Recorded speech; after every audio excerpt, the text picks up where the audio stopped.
Welcome back to the channel.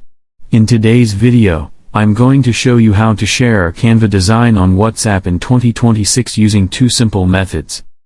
So let's get started. First, open Chrome on your computer or Canva website. After Canva opens, you will be on the home page. Now select any design that you want to share on WhatsApp. Once you tap on the design, it will open in a new editing window. Wait a few seconds for the design to fully load. After the design opens clearly, look at the top right corner and tap on the share button. Now here you have two methods to share your design.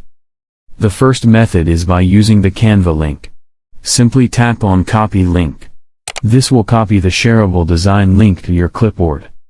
Now let's talk about the second method. Tap on the download option. Here you can change the file type.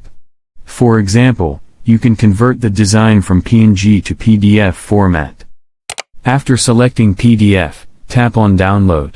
Canva will now download the file to your device. Now open WhatsApp and select the person or group where you want to share the design. Paste the copied link in the chat and send it. The other person can open the link and view your Canva design directly. Now tap on the plus or attachment button and go to Files. Select the downloaded PDF file and send it. This method is useful because the other person can easily view the design file, save it, and sometimes even edit or reuse the design without affecting your original Canva project. And that's it. If you like this video, make sure to give it a thumbs up, then subscribe to the channel, and don't forget to press the bell icon so you never miss any new updates.